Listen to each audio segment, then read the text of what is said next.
ഉണ്ടാക്കാൻ പോകുന്നത് കായും പയറും മെഴുക്കുവരട്ടിയാണ്. അതിനായിട്ട് നേരിട്ട് നമ്മൾ കടുക് പൊട്ടിച്ചിട്ടുണ്ട്. നമുക്ക് ഉള്ളി, കരിവേപ്പില,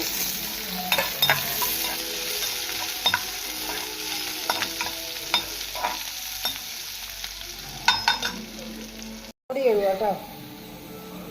ഞാൻ മുളക് പൊടിയാണ് ഇടുന്നത്. മുളക് ഉണ്ടെങ്കിൽ മുളക് ചതച്ചിടാം കേട്ടോ. ഉണക്കമുളക് ഞാൻ എളുപ്പത്തിനുള്ള പണിയായി ചെയ്യണേ.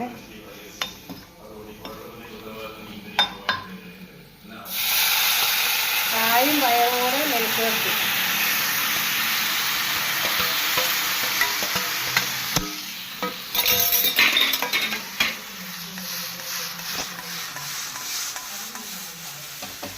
ഉപ്പിട്ട് കൊടുക്കാം.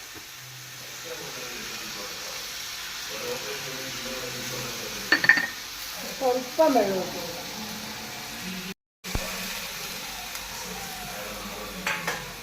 മതി. ഇനി നമുക്ക് അതൊന്ന് മൂടി വയ്ക്കാം.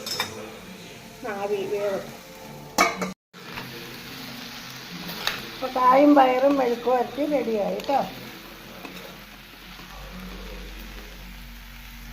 അപ്പോൾ എല്ലാവരും ട്രൈ ചെയ്ത് നോക്കണം. നമ്മുടെ ചാനൽ എല്ലാവരും മറക്കാണ്ട് ലൈക്ക് ചെയ്യണം, ഷെയർ ചെയ്യണം, സബ്സ്ക്രൈബ് ചെയ്യണം. വീഡിയോ കാണാം. Bye bye.